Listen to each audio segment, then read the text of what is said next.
Sebenarnya boleh disebut lebih nanti. Saya ingat depan ni ada satu lagi dah, ada beberapa soalan lagi dah, tak cerita lagi pasal flower camp, macam mana approach flower camp dia, mungkin boleh kongsi kemudian ya. Dan kita pergi pada kedua, tokoh kita yang kedua. Kalau tadi kita dengar sendiri daripada saudara yang pernah terlibat, zaman itu bukan zaman kita hari ini. Kalau dulu-dulu saya kecil-kecil, kalau Eli lalu ke atas tu tepuk tangan, seronok, tapi hari ini dah tak kisahlah ya. Jadi kita tak ada apa-apa sangat, duduk dalam keadaan aman, damai. Tapi kalau kita dengar yang tadi itu, insyaAllah ya, kita hari ini pun rasa macam mana lah kalau kita pada zaman itu. Bukan satu benda yang mudah.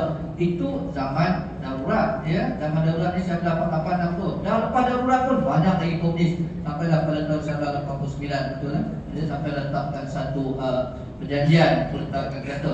Tapi sebelum berlakunya peristiwa ini pun ada lagi pejuang-pejuang kita terdahulu. Yang kedua ni lah kita nak minta pada saya, iaitu Aziz Syafi'i lah, untuk berkongsi. Beliau ni seorang penulis sekali, seorang anak perak, warislah kepada Laksamana Muhammad Amin. Kita dah pernah dengar dalam peristiwa pembunuhan J.W. Bush pada November 1875, silap saya ya.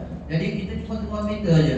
Yang hari ini kita bawa anak cucunya, warisnya ya, yang tahu banyak cerita tentang beliau. Selama ini mungkin kita dengar Laksamana Amin dibuang ke Pulau Seychelles, Seychelles ya, dia dibuang ke sana. Jadi dan dibawa balik, jenazah dibawa balik. Itu saya akan minta saudara Cik Nadi lah, dia akan ceritakan. Dan beliau ni adalah seorang penulis dan tulis. Kalau Dr.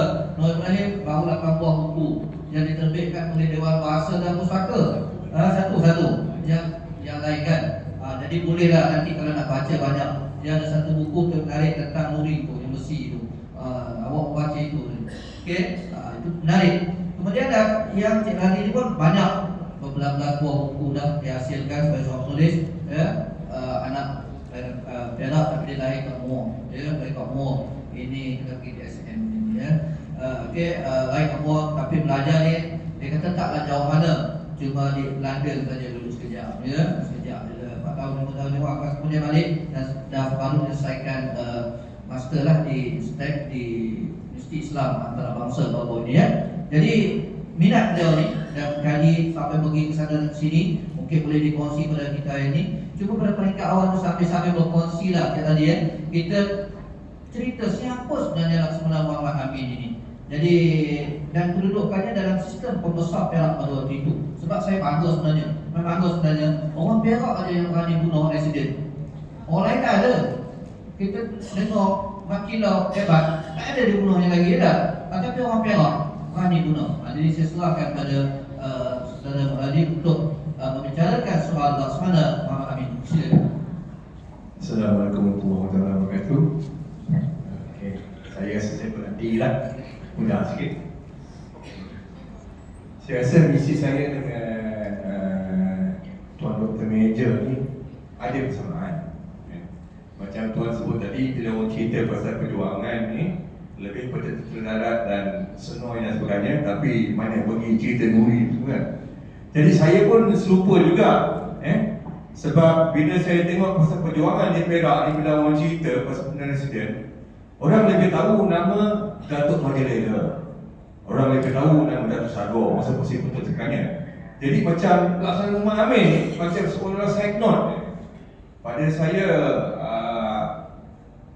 Tak ni lah, pada saya tak cukup adil lah kan. Saya nak bercerita ni bukan sebagai anak cucu dia. Memang betul saya ngaku saya nak naikkan nama nenek moyang, tapi saya nak cerita pada dia. Jadi ni sebenarnya adalah cover buku saya. Buku saya ni saya tulis daripada tahun lepas, saya terbitkan pada Mei tahun ini. Laksamana Raja Muhammad Amin dan Orang Kaya Syah ni ada cerita lah. Saya ni saya tak akan cerita pasal Orang Kaya Syah, anak dia. Sebab ni ada cerita di sebalik ni kerana ada court case yang berlangsung melibatkan Harta Laksamana di Mekah. Dan dari situ saya dapat banyak info, bila saya mengkaji untuk menjawab setengah soalan dan saya tulis jadikan buku. Jadi next. Okey. Saya tak tahu kalau tuan-tuan pun sini sedar tak ada berlaku satu peristiwa 17 tahun lalu. 17 tahun lalu ada 2 jasad pejuang Perak yang ditanam meninggal dunia di Singapura lebih 100 tahun dulu, digali kembali dan dibawa kembali ke Perak. Ada dengar tak cerita tu? Ada dengar Okey, ini saya berita harian 6 September 2006 Jasad Naib Ibrahim dan Muhammad Amin sebagai Perak. Naib Ibrahim ni siapa? Pernah dengar? Menteri Naib Ibrahim dia ni orang kaya yang menguasai lubung-lubung iktimah di laut, termasuk Taiping dan sebagainya kan. Dan itu Muhammad Amin tu sebenarnya lah. Naib Ibrahim ni adalah menantu Ketua Sultan Muhammad Amin. Tapi bila cerita ni pun sebenarnya orang lagi tahu cerita Naib Ibrahim. Orang angkat sebab dia kaya, orang angkat dia sebagai dia interpano apa semua. Banyak orang kata Muhammad Amin pun kaya juga. Dan dia bukan saja kaya, dia juga seorang pahlawan yang pergi berperang. Saya tak pergi berperang, dia masih berperang. Tapi saya ceritalah next. Okay, next. Okay, ini masa dibawa kembali jasad ni. Okay, sebab dibawa kembali jasad ni, antaranya memanglah kalau boleh nak bawa balik ke negeri asal. Kedua adalah bila dengar cerita bahawa di Singapura tu tanah dia sempit. Jadi dia orang ni nak ambil setengah-setengah yang kubur-kubur ni dan tanam berlapis-lapis. Jadi ada orang beritahu sebelum jadi macam tu baik bawa balik lah. Jadi dia orang cari Jadi sebenarnya di Singapura ni ada tiga pejuang yang ditanam di sana yang dibuang sama ada cerita dia. Tapi yang dapat jumpa dua, seorang lagi tak dapat jumpa. Syah Bandar Udah Makmur. Itu pun menunjuklah sebenarnya. Okey, ini kapal yang bawa ni ada orang KDM kat sini. Ada tak? Ni kapal yang sebenarnya Kedilah Sembawang Amin Amin. Cuma saya masa tu saya agak tikilan bila orang sampai peringkat orang buat report suara khabar dia sebut Kedilah semana dia. Sebab dia mengangkat nama Naib Ibrahim. Padahal nama kapal bukan Sembawang Amin. Jadi dia macam sekretari macam cycle pula. Okay, next.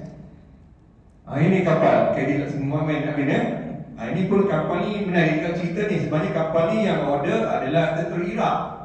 Tentera Iraq order daripada limbungan di Itali. Tapi sebab dia berperang dengan Iran, maka dia orang ban, tak kasi jual. Ada 4 buah kapal yang kelas sama. Lalu Malaysia beli 4 buah kapal ni. Dia namakan satu Kedilah Muhammad Amin, satu lagi Kedilah Tan Usma, itu pula Laksamana Perak. Keluarga kami yang mau mengangkat lah. Lepas tu Laksamana Kedilah Hang Nadir dengan Kedilah Tun Abdul Jamil. Itu 4 tu sebenarnya kapal yang diorder oleh Iraq, tapi kita beli sebab Iraq negara barat ban tak kasi Iraq beli. Dia dah order dah. Okay, next. Okay, ini kemudian ni lah pada di Indonesia 10 September dia mereportkan hari sebelumnya. Pada 9 September 2006 jasad tu dah sampai ke Perak dan ditanam kembali. Jadi kalau Naib Ibrahim tu disemandikan di Matang, di kompleks lalu sana. Muhammad Amin ni jasadnya disemandikan di Bukit Sadat, ditanam ke benda dia dalam singat sini ke situ je lah 6 meter daripada makam Sultan Abdullah. Okay, next. Okay, ni gambar saya ambil sendiri lah masa penghubungan tu. Ni makam diraja, itu ya. Kalau tengok situ kotak dia kecil. Kenapa kotak dia kecil? Ialah dia ambil remains lah kan. Maksudnya kalau ikutkan tulang-tulang dah pecah lah apa semua kan. Itu dia bawa. Next. Okay, masa ni yang itu sekarang ni lah Raja Muda Raja Jaafar sekarang masa zaman ni masa dia dah gila lagi. Itu MB Tayyip Rusli. Yang tu Laksamana Amin Syukri dia dah meninggal lah. Okay, next. Okay, ini saya sebut saya baca sejarah mengenali Laksamana Amin sebagai salah seorang yang menerangi penjajahan Bangkok pada 20 Januari 1874. Beliau dikatakan terlibat dalam pembunuhan residen pertama British ke Perak, iaitu dia dan Bridges pada 2 November 1875. Lalu dibuang ke Pulau Seychelles. Sebenarnya Seychelles itu sebab dia tu. Seychelles macam tu. Bersama Sultan Abdullah, iaitu Sultan ke-26 Perak, Menteri Naib Ibrahim tadilah, dan Syah Bandar Udah Makmur. Sementara Datuk Mahathir, Datuk Sagor, Pandang Indut dan Si Putong dihukum gantung sampai mati.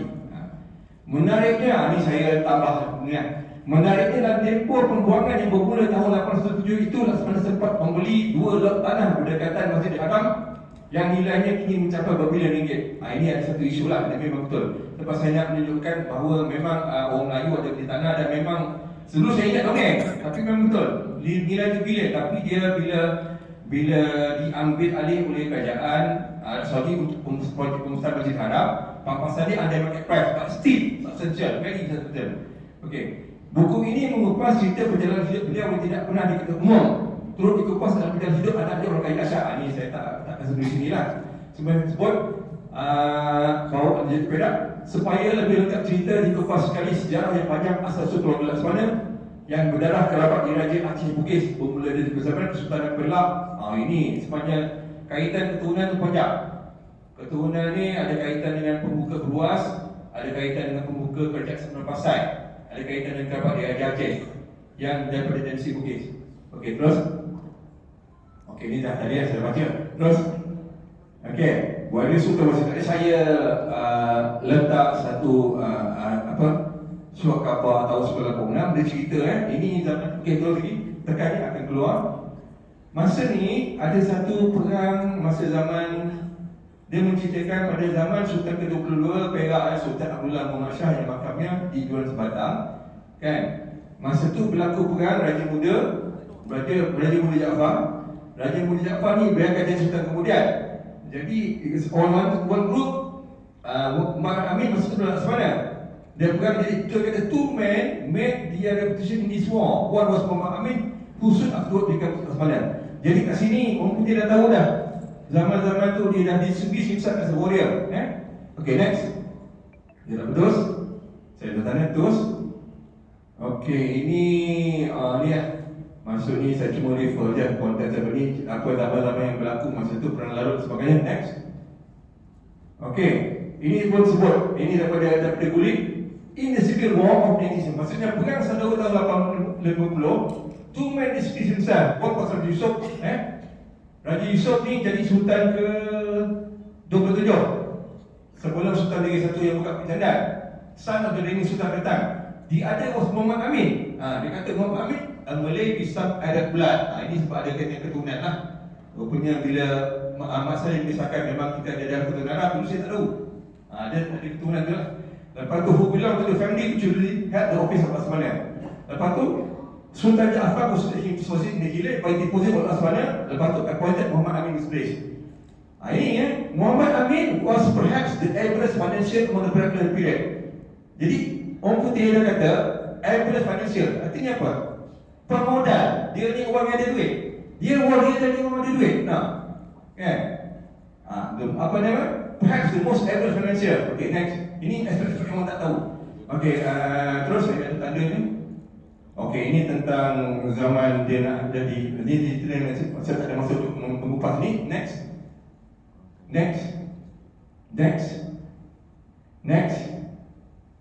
Okay, ini salinan surat kuasa kepada orang yang asal mentas Pulau Perak.